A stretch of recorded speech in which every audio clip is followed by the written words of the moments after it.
Hey everyone, welcome to Call Camp. Stories in Focus, Unlocking the Power of Video in Sales. Thanks for joining. Appreciate you joining us here, probably right at the end of the quarter. I'm joined by Chris Ortolano. And by the way, this is Steve Richard, but you know me, I'm in every one of these things. Chris Ortolano, friend of mine for a long time now. I love this Twitter handle too, Sales Nerdo, sort of captures it right there. Chris, you want to say hi to everybody? Steve, thanks so much for having me on the Call Camp today. Delighted to be calling in from Portland, Oregon. It's a pleasure to be here. He always throws in Portland, Oregon. You got to love it. The man is very locally loyal to his friends in Portland. So thanks, Chris, for joining. You know, the thing about video, you know, let's just talk about video for a second, because the thing about video is I've run an experiment over here, Chris. We ran a test with 3 of our salespeople where we were using video prospecting messages, and we ran an A/B test. And now this was when this video technology was just coming out, it was just a video of the person as opposed to it being like an overlaid video on top of a screen share, which you're seeing more people starting to adopt now. But I'll tell you what, we didn't see any measurable lift when we ran an A/B test of the same message delivered over video versus delivered over email. And at that point, we gave up. We did about 75, so our N on our sample size wasn't particularly large. But at one point, Alex, now an ISR, came up to me and said, "Hey, Steve, can we please stop this? It's not working." And we looked at the data and said, yeah, sure, we should stop. But now with with us on this Call Camp, I'm starting to rethink all that. Why are you making such a stand here and saying video selling is no longer an outlier, it's a game changer? Well, you know, our buyers are more sophisticated than they ever have been before. And what they're looking for is personalization. And a really good personalized video will pop in the inbox. We know the inbox is more crowded, more busy than ever, and you have to stand out. If you're first to message with a really good video, you're going to beat the competition. I mean, look, it's a compelling enough reason for me. And I'll tell you, one of the interesting things is I wrote a blog article that I put in the chat here for everybody. So if everyone go take a look in the chat, you'll see an article on an A/B test that I ran with, it was a really true, well-controlled A/B test that I ran with this guy named Connor Lee at HipLead. And we looked at emails. This was pure email, no video, and emails where we referenced the second-degree connection in the subject line. You're 568% more likely to get the appointment than in an email where you didn't reference the second-degree connection. So we see that personalization, that customization is very, very valuable in terms of the data that we've collected. We just haven't seen it connected to video. So we'll be talking about that. Before we go any further, let's just define video in sales. There's 2 predominant flavors. We see synchronous and asynchronous. Synchronous meaning like we are all gathered on a Zoom video meeting or a go-to meeting where we turn on our cameras, or Skype or WebEx, or pick your flavor, join me. There are many. Where we turn on our cameras. That's where we're having a synchronous video experience. Versus an asynchronous video experience, we're going to be talking about today. Asynchronous is we're producing some sort of a video, and I use that term producing loosely here, right? The people in Hollywood are probably rolling over in their graves as they hear this, but we're producing some sort of video, a salesperson is, and then getting that out to our prospects. So let's start with a poll here. Where are you on your journey of using video for sales? And let's see if I'm smart enough to open this up and actually make this work. And if not, Sam, you're going to help me. Hang on. Where are you on your journey of using? I think I did it. All right. So everyone, vote, please. Your vote counts at Call Camp. Where are you on your journey? We find that people either in a point where they haven't really thought about it yet. You've tried it. You haven't had a whole lot of success with it. That's where I put myself. You're thinking about it, but you haven't tried it, or you're using video regularly and you've adopted it and it's become part of the consistent rhythm and operating cadence of the company. Okay, so where are you in your journey of video? Go ahead and vote. Oh, I didn't launch it, did I? Sorry, user error on my part. Now you can vote. Everyone vote on where you are. Sorry about that, gang. No one ever said, I have a tech company, doesn't mean I'm tech savvy. Those are 2 entirely different things. So where are you in your journey of using video? Ooh, interesting. Okay, responses are coming in, but it's pretty evenly distributed here. About 40% are thinking about it. Keep on voting here. About 40% are thinking about it but haven't tried it. 25% tried it without much success. 21% using video regularly, and 15% haven't thought about it at all. So Chris, I think that this is an early adopter kind of thing that's going on out here, where most folks at this point are thinking about it, haven't tried it, or they've tried it without a whole lot of success. There are only very few, 19% of folks that are using video regularly. So everyone, thanks for voting. That's great. All right, so Chris, yeah, take it away here. I think we're approaching a tipping point because 18 months ago, video selling was just introduced. 9 months ago, reps started getting traction, and now major companies are significantly increasing their speed to meetings. So I think the next 3 months are going to be really fascinating to see what happens in the world of video selling. We've been hearing about it for a long time. Everyone tweet us at Call Camp. We got a real good active dialogue going on to Call Camp. So you are heard. When you tweet, we will usually, say your tweet live here on the air, as well as if you want to use the chat function, go to meeting, please do that. So Chris, I smiled when I saw this slide. Use some 3x3 research. It was a term I coined many years ago that's almost turned into industry standard. It stands for finding 3 key points of personalization or customization in 3 minutes of research. So just take us through how to narrate a screencast. What does that look like? Yeah, thank you so much. So a screencast is where you talk over one or more tabs and your face is in a small bubble in the lower left. This is something that the new video prospecting tools allow you to do, and essentially tell a story with 3 parts: a beginning, a middle, and an end. And when you do that, you use the browser tabs to reference, say you start with somebody's LinkedIn profile, and you can call out a couple things that you notice about them as you scroll down the screen. This is a very compelling visual image, Steve. And I think you talked earlier last week about how most of us in sales and marketing are really visually oriented. Why? Because it lives in a different part of our brain. We remember things that we see, and it amplifies our message when we hear them. So before you get started, though, you want to practice your talking points. Then when you're ready, start to record and go with the first take. I talked to Garrett Atkins at Visible. They just got acquired by Marketo. He is one of the leaders right now. He's a top selling, video selling BDR, and he just always goes with his first take because it's the most authentic and the most human. But there's 3 things that all top selling BDRs do.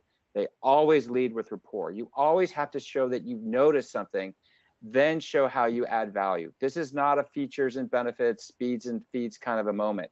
You're trying to show how your value prop can solve their problem, then ask for the meeting. It's a very compelling message. That's a hell of a game plan for anybody to follow there. So, hey, Chris, I'm gonna go devil's advocate on you again, because I got Jesse, who's on Call Camp and referred to as marketing guy a few times. His buddies love that. And Jesse is your consummate through and through marketer. The good news is the guy can actually sell reasonably well. We throw him out there at trade shows and he comes back with a stack of cards. So he's better than your average marketer as it comes to selling. But he has an interesting take. So what are your thoughts on this, Jesse? Yeah. So the first thing I think about when we have something where reps are creating things is I have that thought in the back of my mind is like, oh crap, more people creating more stuff that's not coming from marketing and it's customer facing.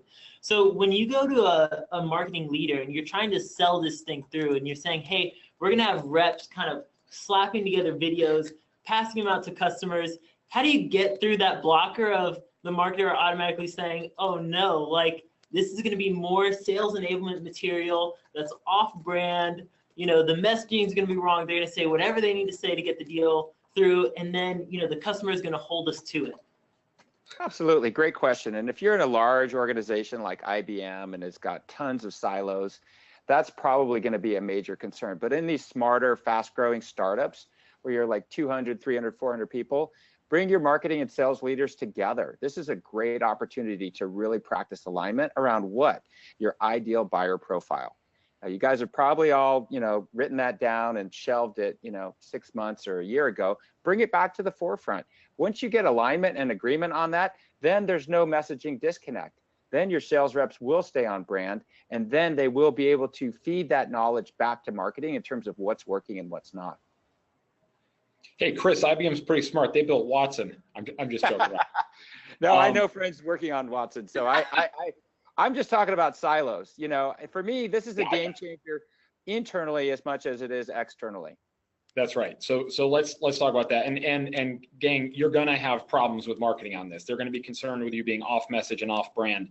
I fall asleep having nightmares of Jesse in my head going, you're off message and off brand, and I'm one of the founders of the company. But he's got a point, because you have to drive consistency, and we've talked about that before. So let's talk about Gunjan and how she actually she prospected me, and she sent this video prospecting message to me, and that's the reason that we're all here today doing this this call camp. You know, Chris, you kind of came on the heels of that, and then our friends over at Vidyard, you know, kind of helped us promote the cause here along the way. So let's take a look at her video and see what she had to say. Then afterwards, we'll discuss. And by the way, everyone, as you're listening to this, please go to #CallCamp on Twitter, or you can feel free to go into the chat and go to webinar here and put your comments, put your thoughts. Oh, hang on, got to click the right button.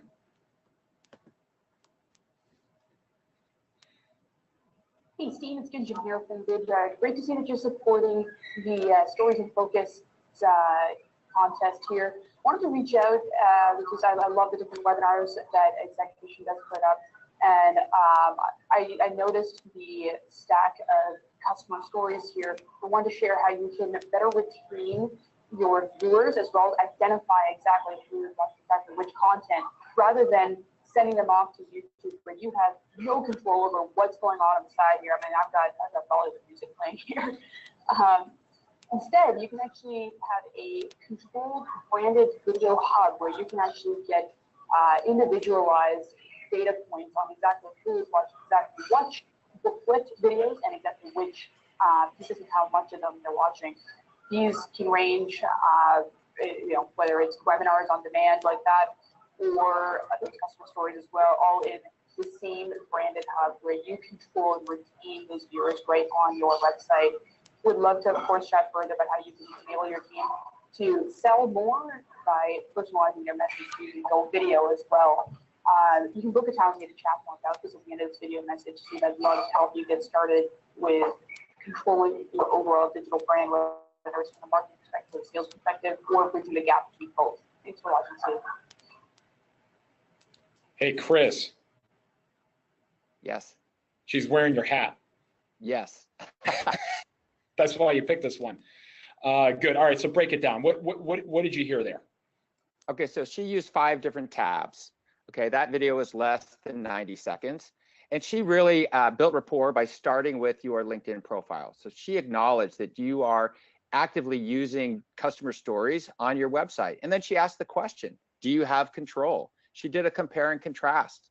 And you know what? She said there's a better way. She said that you can actually create your own series of channels and measure the engagement analytics. And she showed you a couple of examples. This is one here. This is a Stories in Focus library that I helped co-produce with Vidyard. So what she's suggesting is that by engaging with her, by taking the meeting at the end of the call, she probably popped up her calendar, that you could get to learn more about how to solve a problem that she identified.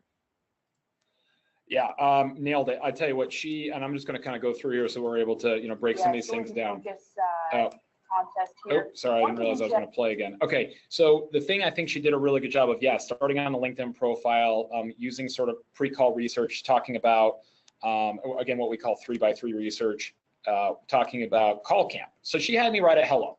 You know, I mean, look, I watch your call camps. I mean, how can I not at least tune in to listen to what's happening after that?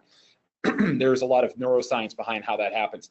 But the thing that she does a good job of then is she then goes into our client testimonials on our website, and then goes to the, hang on if I can go to that section here, where basically she showed that on the right-hand side there were Bollywood videos. Yep. That was funny, right? So like the first time I saw that, I laughed. She goes, yeah, I mean, like you have no control. I mean, like, look, I got Bollywood music playing here. That's one of those kind of very human moments, I think, along the way. Oh crud, I hit the thing, the exit thing. I'll go back into it. So that was very well done. There's an old adage for PAR, for how you tell a story around PAR, problem, action, result. And you have slightly different terminology used there, but I learned PAR, which is, you know, first frame up the problem. So she had some customization, then she framed up the problem. She talked about the actions that someone like an Act-On Software took. And then she didn't really talk about the results they saw. That's one area that was missing. But then she made it incredibly easy. There was a call to action for the calendar. Now I'm not going to go through. I ain't going to go and click on some salesperson's calendar to book a meeting. But I sent her mine. I sent her my time trade as a result. So mission accomplished. Very well done on that one. So Chris, how do you get to that point where I mean that's a pretty solid A- effort there, I think. How do you get there? So it starts with productivity. If you don't have 30 minutes a day to practice and find your voice, then you're not going to be able to execute at that same level that Gunjan does. So you've got to figure out what's working and what's not for your sales motion. And you have to get rid of the dead wood. Once you have 30 minutes a day, start to practice. And I wrote a blog post on LinkedIn. I'll refer to it later. After you practice, you'll realize that it doesn't take that much time to create one or two of these high production stories every single day. And at that point, you start to find your rhythm, your groove. And if you are the first to message like this to a high profile stakeholder, like you, their eyeballs are going to pop and you have the wow factor. You win the day, and that's what you want. That was very different. And with all due respect, our friends, because we love our friends at SalesLoft, we love our friends at Outreach, we're, and many other, vendors that have the email functionality, we're seeing a lot of cadence or sequenced emails right now. Now, if they're done effectively, those should be customized as well. But the reality is a lot of people don't. A lot of people just sort of send them out there. Oh, just wanted to make sure you had a chance to see my last message. And there's really no personalization at all. So to your point, Chris, this one without doubt got my attention. Hey, Jesse, before we go any further, as a marketer, what are your views on that?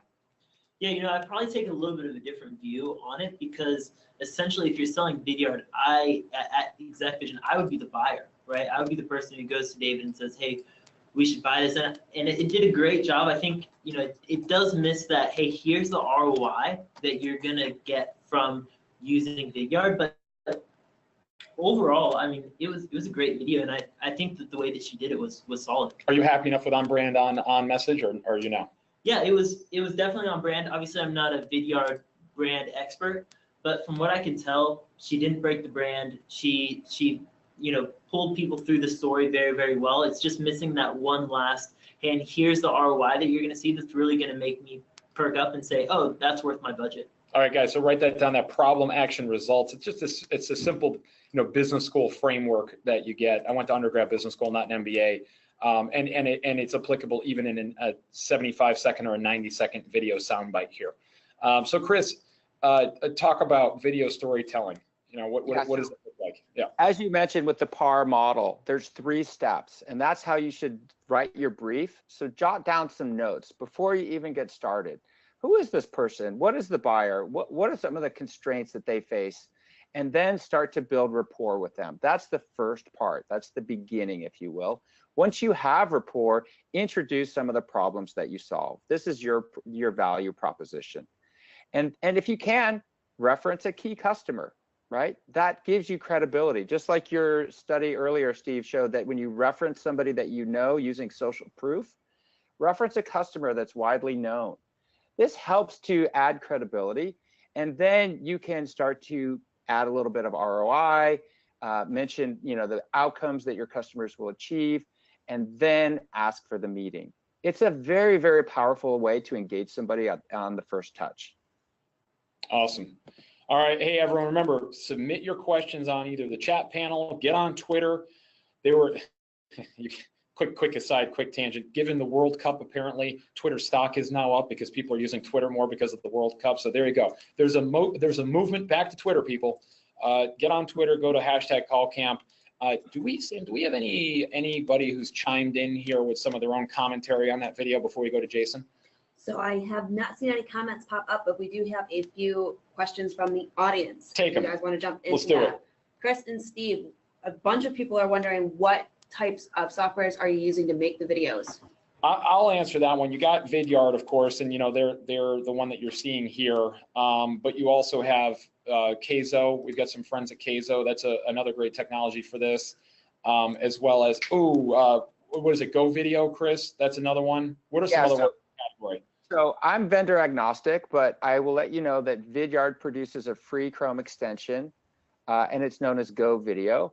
And it is very easy to essentially use the camera in your laptop to record. Now, there are other programs that do the same thing. The main point is that you want to be able to embed it easily as a thumbnail inside your email client, whether that's Outlook or Gmail, so that it's not sent as an attachment. Yep, that's exactly right. I just Googled Vidyard, and again, I want to be vendor agnostic here as well. Another one that came up with something called QUMU, I guess. I don't know how you say that, but yeah, the idea is don't sweat too much the vendor, and Vidyard does have a nice free offering for you here. The thing you got to sweat is how you can produce these things and crank them out at a good enough quality at scale.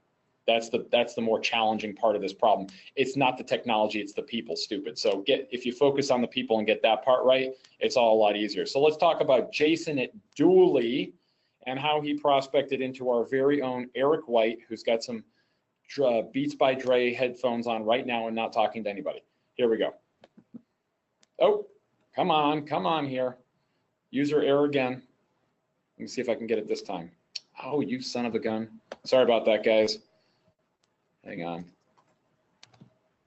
All right, let me try this one more time and see if I can get it. All right, that's good. That's good. Fingers crossed. Hey Eric, Jason here reaching out from Dooley. I was speaking to one of our mutual connections, Chris Ortolano, who mentioned that you're in charge of sales operations over at Executive Vision.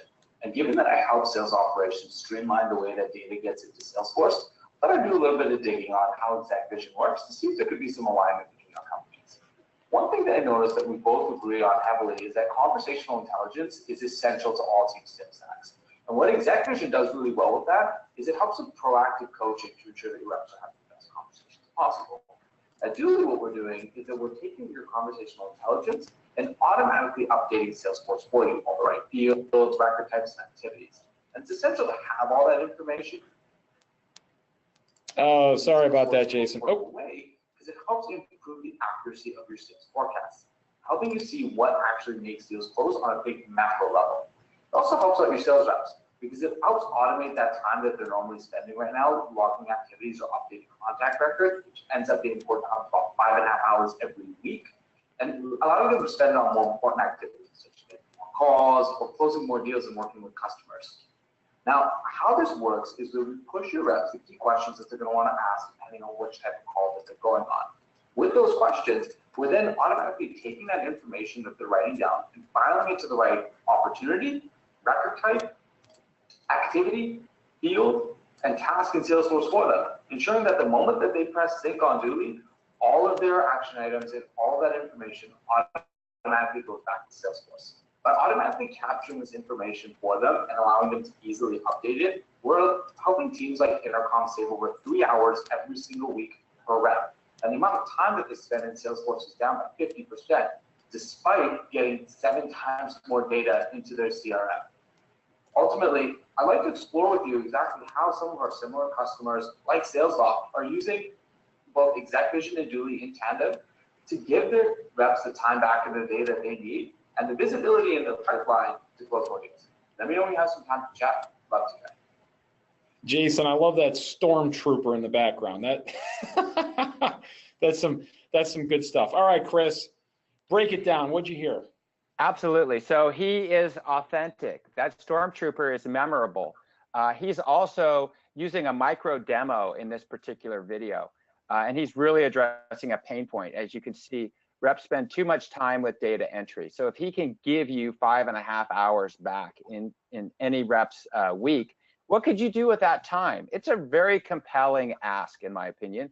Now, the really interesting thing is he referenced a really critical phrase that you use in your brand, conversational intelligence, and then he wove that back into his own value proposition. Very skillful play by Jason Dammy. Yeah, he did a real good job with that one. Hey, marketing guy, Jesse, your take. I liked it at first. My thought was, why is he demoing off of someone else's website? You guys can see that he went to HubSpot. But, the more that I think about it, the more that I realize that he was pulling off data from a trusted third-party source. And I think that's actually really powerful. You never really know where data is coming from. And so when he pulls in these different things, if it was like dually data, you know, you can skew metrics to say whatever story you really want. I think everyone knows that. And so seeing it coming from a trusted authority is really powerful, and that's a cool thing to do. Yeah, I didn't even pick up on that. Good catch. I was too busy looking at the stormtrooper. I'll give you my 2 cents. The thing that he does a very good job of here, and this is probably about as on brand as it gets, he even makes the thumbnail be the headaches of CRM data entry. And you know, the rule of thumb in sales and marketing is don't talk about the pill, talk about the pain. Don't talk about the solution, talk about the problem. You know, there's a reason with those old Excedrin ads, everyone's wincing with their head hurting and it's all in gray scale and black and white, you know, to really accentuate the pain that you're experiencing. And oh boy, then all of a sudden Nuprin or whatever it is comes around, this little special yellow pill, and you feel better again. So really good job in the emphasis on the problem and the frustration and the pain. And then the payoff being a mini demo, I think is pretty bold to Jesse's point. The only piece of feedback, Jason, I'll give you is around you develop a little bit of a sing-songiness. There's this kind of that causes it to lose some authenticity. So one of the things that you learn in terms of, like I've been to facilitation training before, is they teach you in public speaking and facilitation training to speak from your chest. Try to speak from lower in your register, as opposed to speaking from up here in your head where you sound like Mickey Mouse. You try to speak from lower in your register in your chest. And then one thing I do a bad job of is trying to slow it down a little bit and bring that pace of speech down, because it projects more confidence in it. So you might lose some people unconsciously just because of how you're delivering this, even though you follow the stories and focus methodology brilliantly. Yep. Absolutely. And Steve, just to remind you, there's a bunch of folks in the community SalesStack that are helping provide feedback. And we know that it's a stair-step model. That first step, that first video is going to be a little bit timid, but then you gain you find your voice and gain your confidence. And really, it's not that long, you know, 2-3 weeks max before you start to really develop that confident voice. Excellent. So Jason, thank you so much for submitting. And hey, from all of us at Call Camp, big round of applause to, I guess we do snaps over things like GoToWebinar. So snaps for everybody who's putting in their stuff and allowing us to play it in front of a large audience. You're the heroes of the whole thing. All right, so creating compelling narrative without much effort. Chris. Absolutely. So these are little short stories. And Jason didn't just roll up on his laptop and he thought about it, right? And he actually put a little bit of time into thinking about who Eric White is, what some of the problems that he needs to solve are. And he might have spent a day or two just sort of free writing, just sort of jotting some notes down and then taping some talking points next to his camera. That's how a lot of us get started. And that's like your guide, your roadmap. You have to tee up your tabs. Think of those as slides. These are really mini PowerPoint presentations. And what you want to do is prep your moment so that when you're ready to record, you essentially know the beginning, lead with rapport, the middle, add value, and then the end is where you make the ask. Beautiful. It's a simple enough, way to get started here. So how about if you're using these with outbound sequences or cadences, where does that fit in? Absolutely. So we're going to talk quite a bit. I saw there were some questions as well. Most of us, 90%, are going to start with a very short persona-based selfie. This is just you looking into the camera. This is the easiest way to get started. And what you can do is personalize. You can say, hi, Steve. We met at a conference a year ago in San Francisco, and I wanted to share something with you today. My name is Chris Ortolano, and you're off to the races. That much personalization alone is way better than all the other sort of, templated emails and scripted cold calls, etc. So just get used to talking into the camera and be yourself. As you said earlier, Steve, build rapport by talking about the pill, if you will, not the pill, but the pain that you can solve. I think a lot of us know that, but we're not able to tell it in a natural way. So, wear a hat, use a prop, use something visual that will help you be memorable, and then send that out on the first touch. A lot of times what we see is that people are then resending and then asking for thoughts on video below, because that first email might not even get seen or read. There's a way to add this into your sequence, and I write a whole LinkedIn article about this. My main point is, do not change your sequencing. Do not change your messaging, because we want this to enhance your outbound approach, not to be a radical shift. And so if you need to, add that video to the first or second outbound touch, and then measure the engagement levels from there. Guys, the beautiful thing is with the sequences and cadences, you can measure, or InsightSales.com playbooks, you can measure. So this is one of those ones where it's really towing the line with marketing. That's why I really felt like I had to bring Jesse on this thing. If you do this in the absence of measuring, it's all going to be, oh boy, I think that works really well. I feel like that works really well. In sales and marketing, I really don't care how anybody feels. I don't care about what you think. I don't care about what your opinion is. The only thing I care about is the measurement and the results, the measurement of the results. So we have questions coming in right now, and they're all along this line, but they're all about the logistics of it, right? So are we seeing, and Chris, maybe you can speak to this, but the first one is, when you add video, what's the likeliness that someone's actually going to click into it, right? You always have all these, spam emails coming in, questionable links, something like that. The second thing is, when you add video to an outreach campaign, does it get those outreach emails flagged in a spam filter? Any thoughts on those? Yeah, these are all great questions. So let's start with Steve and move to Jesse. There's 3 critical metrics, right? Obviously opens, right? And so you want to put the word video and somebody's first name into the subject line.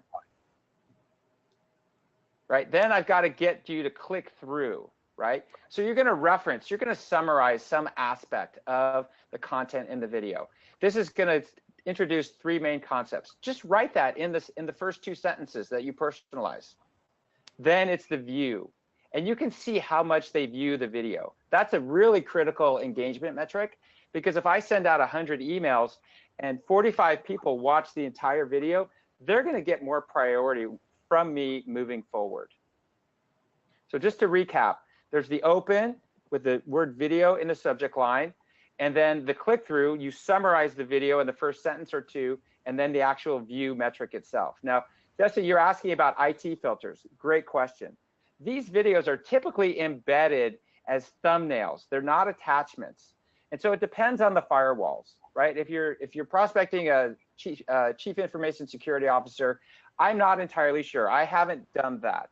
But I can tell you there's other ways to deliver these. LinkedIn is a fantastic place to drop in a video. Now, there's a couple different plays there, and I'm going to give you guys one. What you want to do is engage with a couple different folks inside your prospect account. One might be your decision maker, one's a little bit below, and one's a little bit above. Let's say you're prospecting the director and the VP. Well, connect with the account managers first. They're your peers. Chat them up a little bit on LinkedIn. This is what I've actually done. Then I made the video, but I made it for the CEO. The account manager turned around, took my video, gave it to the CEO. I had the meeting the next day. It was amazing. That's good. Good advice. And guys, regarding if you're, if this is going to change your, spam filters catch you and all that kind of stuff, we don't have data on that. I don't even know how you'd go about tracking that. So if anybody out there in call camp land, you call campers, have figured out a way to track what percentage of your emails are getting picked off by spam filters or getting flagged as such, let us know, because that is a problem I think all of us experience for sure. All right, with that, let's turn our attention. Actually, one more thing. Sam, we got any other comments or questions coming through, or are we good? Yes, we actually just got another one about other ways to build rapport other than LinkedIn and videos. All right, Chris, so other than like scrolling down someone's LinkedIn profile, what would be a good example of demonstrating your 3x3 research, aka your pre-call research, to customize to the individual or the company? Absolutely. So as we mentioned earlier, marketing and sales needs to really hone in on the ideal buyer profile. Some people call this the persona, right? And so you can use video to prospect a persona. That is, who is your head of product marketing? And speak to the kinds of problems that generally heads of product marketing have to solve. It does not have to be directly tied to their LinkedIn profile. Maybe you're referencing a blog post that is industry-wide. Maybe you're looking at a marketing trend. Maybe you're looking at elements of product marketing that are relevant to everybody in the space. That shows that you've done some research about the roles and responsibilities of that persona. And I'll answer the question with just a quick popcorn round of stuff that you can look for that will demonstrate pre-call research. You could do things like, if you go on Google, you can change the search parameters. So Google the company, but change the search parameters. If you go to search tools to that day, so you're only searching for stuff about the company from that particular day or that week. Therefore, it'll be very relevant, high impact stuff because it's recent. Recent equals relevant. So that's a good way to go about doing it. You can understand their current processes systems in place. I used to do some sales training with Eloqua, and then Marketo used to outsource to us, and we would use Ghostery to see what tools they're running on their website, on the people's websites. You could lead the call by saying, hey, I understand you're using a whole bunch of Google Analytics trackers, and a lot of those Google Analytics trackers are going to be changing, right? So you can show some personalization that way. You can reference if someone's written a blog or been in a video or something that they've done themselves. You can reference a post that they've put out on a various social media channel. It doesn't even have to be relevant. I mean, look, you might see that the person, the woman is really big into classic cars, for all we know, right? And as you go and you find that, you can reference that information. So there's a limitless source of ways to find information out about the individual and the company, and shame on us in sales if we're not, because you constantly hear everyone talking about, well, buyers are so much better informed. Very rarely do you ever hear the corollary. Salespeople are so much better informed. But if we're not using that information, then we're no better. 100%. All right, so let's get to Ryan O'Hara. This one is the one that everyone at Exec Vision has been just chomping at the bit to see live on Call Camp. Here we go. Oh, geez, here we go. Hang on here. I put the wrong button again. Let me try it this time.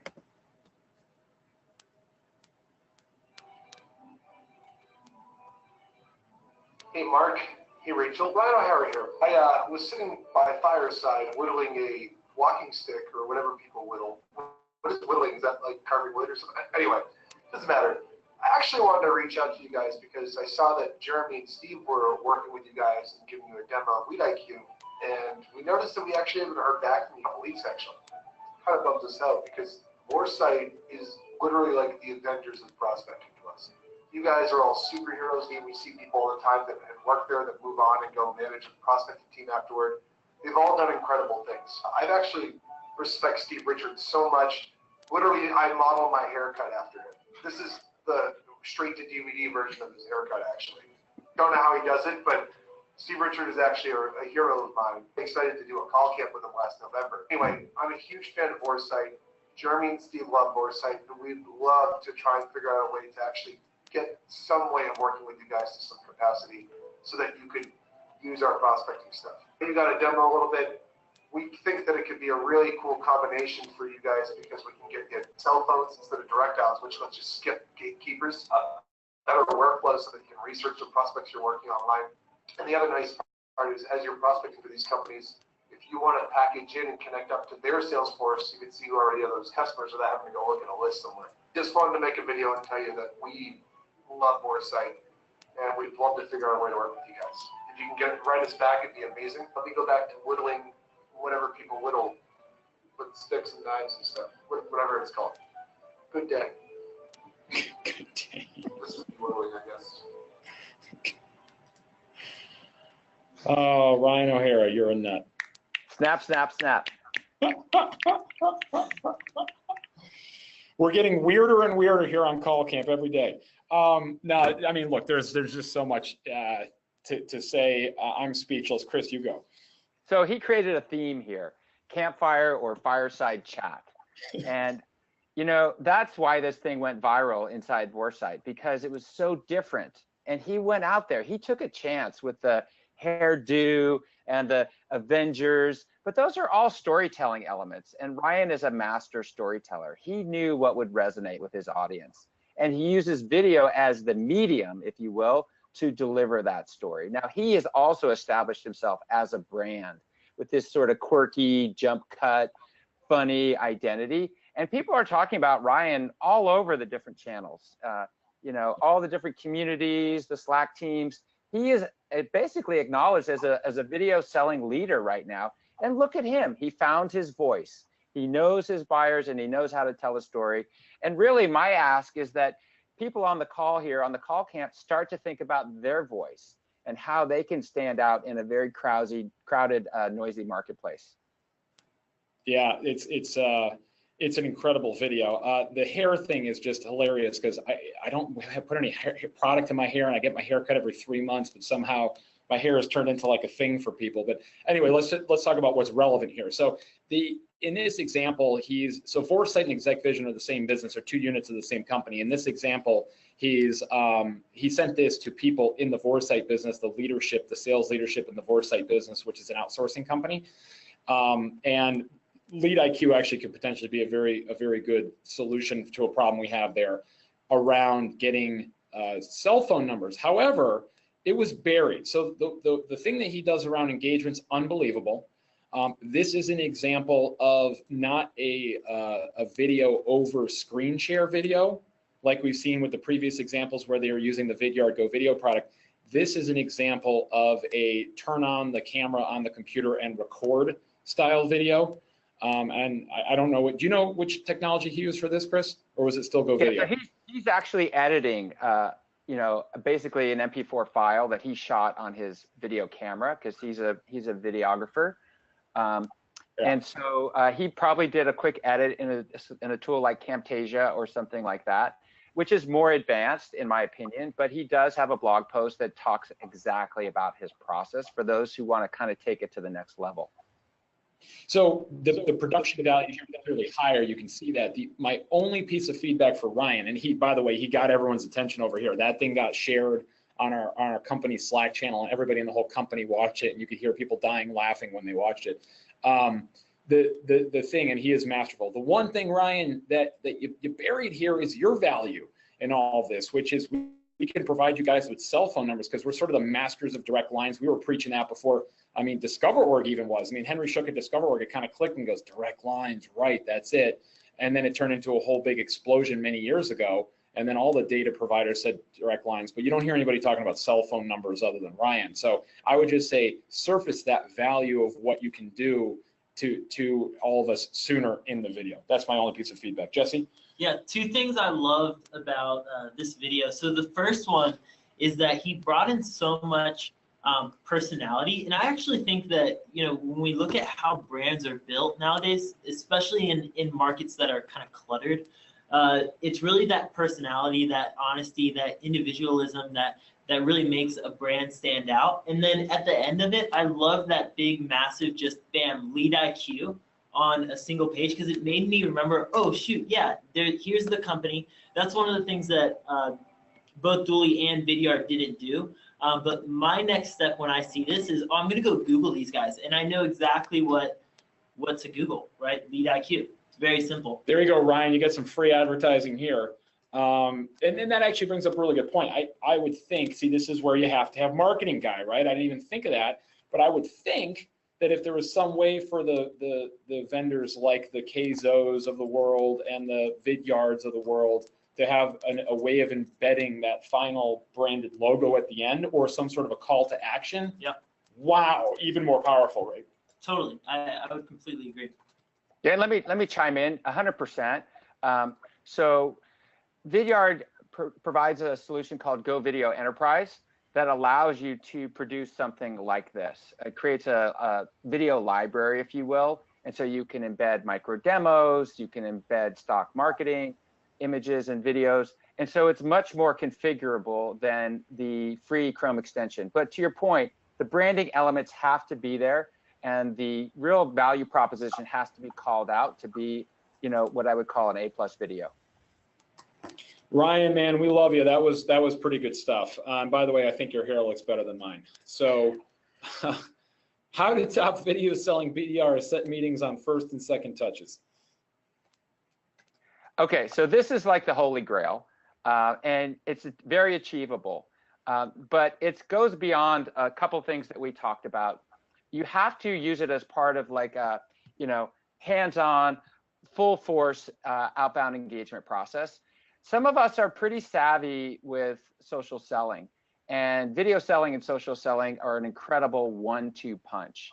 You have to really get to know people online and then drop that video into their LinkedIn to get that sort of first touch meeting. You want to be the first to message with a really compelling video to the decision maker before your competition does. Just like you and the folks at Vorsight started sharing this in their Slack team, we're hearing about this at many other companies.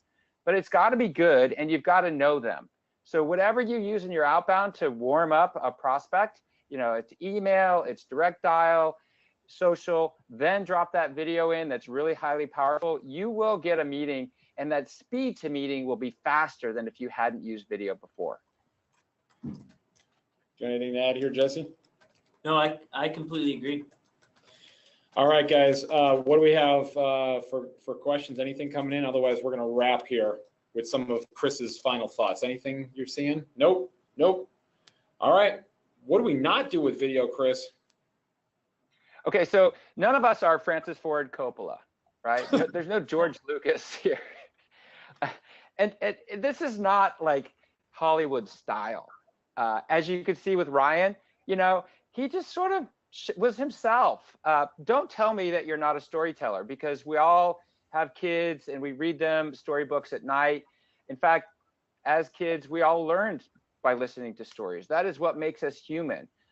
Use that sort of before, middle, and after approach, that 3-part rapport, value, ask, and don't pitch features and benefits. It's really a fail to watch, you know, this sort of like infomercial. That's not what we're looking for in the beginning of a conversation. We're looking for something that's authentic and human. Yeah, and you know, this is not a product marketing video. We all know that. And at the same time, I still think there's a good role for, as we saw on that second one from, I think it was Jason, a good role in video for the, you know, the micro demo, just the, hey, this might be, you know, this is a problem that you're probably facing. This might be the sort of solution that would be viable for you for this problem. You know, that definitely plays out. And Gunjan had that as well in her video up front. So just don't lead with the features and benefits. What do we do in terms of some of these tips, Chris? What are some of the things people should think about?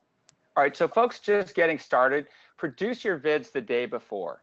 Find that time block, 30 minutes, and then they're ready to go the next day. And refer to the vid in every one of your outbound touches, in your email, your voicemail, your social. Always point back to the video that you shared and focus on your buyer. You know, have fun. Engage with visuals, you know, do a screencast over a slide that you produced. Use scrolling text, make it dynamic. That's the power of video. There's a lot of things that can be done. So everyone tweet us at Call Camp, your questions, your comments. Otherwise, Chris, what do we learn? Recap us. Okay, so the rules of engagement are changing, right? 18 months ago, we saw a few early adopters. 9 months ago, we saw reps like Garrett Adkins at Visible getting traction. Now we see reps at HubSpot, Dynamic Signal, Terminus. There's a blog post all about the 3x return that they're getting. This is no longer kind of a nice to have. In my opinion, video is a need to have if you want to be a quota crushing BDR. However, you've got to put in the effort. You've got to go and do a little practice, know your buyer, find your voice, and then you will engage. And guys, I think it's also worth testing. Test it up front, because we tested in more of an SDR, BDR context to try to get appointments with people didn't know us. What we did not test is how it impacted the movement of opportunities and pipeline. So I think my takeaway from all this, Chris, is we have to retest using it for SDRs and see how we look at that and what those numbers look like this time if we see a lift that we didn't see before. And then I also think we have to retest in the context of moving opportunities in pipeline and what it does. The thing about video too is the ability to share with consensus buying groups is huge. We see a lot of account executives that just focus on their one quote unquote decision maker, what they think the decision maker is. But the concept of the decision maker, it died many years ago, back in 2008. Everyone is in a consensus decision-making process at this point, unless it's like $1,000 or something, B2B. or maybe depending on the individual, 5,000. Almost everybody, even very senior executives at big companies, usually have to get some approvals along the way, or at least they want to bounce it off with somebody along the way. So because of that, the thing that is compelling about this is if that video asset can go out there and sell while you're not around, that's actually one of the use cases for Exec Vision, is when we do a demo with a client, with a prospect, and they say, wow, this was great, I'd like to get 3 other people to see this same demo. Hey, what if we share this with you? And then they share it around internally, and that thing is selling for us while we're sleeping. So that's another big use case for video is consensus building along the way. Absolutely. And to your point, it's a buying team. And now with sales and marketing alignment, it's a selling team. And so we need to engage on a regular basis. And there's a ton of shared knowledge, a ton of shared experience. Thanks for sharing the SalesStack slide. We're all trying to help each other out in our community at salesstack.io. But to your point, Steve, it's about testing and measuring and finding what works, because 6 months from now, this opportunity to engage full funnel, that is account executives moving deals through the pipe by recapping, by calling out very critical elements of their products and services with video, is going to be like 2-tier. There's going to be those who've been doing it and those who are catching up. And honestly, I don't think anybody in your audience wants to be, sitting on the bench when this game starts to hyper accelerate while the really creative people are getting very, very effective. I think we all need to get into the game. It's no time to sit on the sideline. Amen. Jesse, what do you got? Yeah, so Chris, just to keep it really practical for everyone who's on call cam, we have very diverse audience here. So we saw how an SDR and a BDR can come through with some of the videos. We saw how a VP of sales can come over the top, what Ryan did. You just talked about recap summaries with AEs, but what about a sales engineer? How would they use video in their calls? That's a great question. So we see a lot of customer success teams using video to basically do a walkthrough about how to solve a certain problem, right? But let's say you have a very complicated product, right? So JAMA is based in Portland, and their case studies are good, but they're very technical. So you can use a video to summarize and essentially cast the main, character, the main buyer with their problem in a much more compelling light. So I would start there. Scroll through your case studies and call out the real key elements, some things that may not even be mentioned, and bring those case studies to light for a very complicated technical solution. I think you'll find a lot of engagement there. Awesome. The thing about technical sales, and technical sales could take the form of a sales engineer, it could take the form of an account manager, it could take the form of a support function, right? And that's trying to solve a problem that they have within the tech. Is storytelling is key. There's a book called Pitch Anything that's pretty fascinating, where he talks about how to tell stories when you're dealing with very analytical people, to sort of short circuit their brains and activate different parts of their brains. So the natural tendency to be able to tell a client story or be able to solve a very specific problem, and I think in that case you have full license to demo, right? Because you're trying to solve the problem generally with whatever the solution is. And a lot of you listening are probably not selling software. You're selling something else. But nevertheless, there's always something you can show. If it's professional services, you're going to have some tools or frameworks or templates.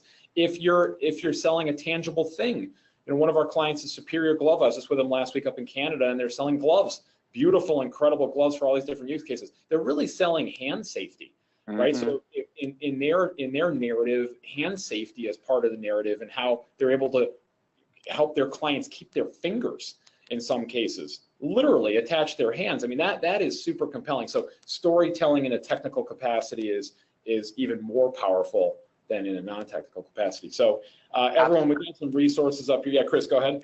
Yeah, so I'm leading a workshop for sales and marketing on storytelling, specifically customer stories, in Portland, Oregon. So Steve, let's continue that conversation. Also wanted to let everyone on the call know that I published an article to LinkedIn called Engage with Video Selling Part 1. And this is the SalesStack community's effort to share some of the knowledge that we've accrued. And in particular, there's another webinar sort of embedded in there with a couple folks sharing their journey to become very effective with video selling. So just look that up, Engage with Video Selling Part 1 for more resources.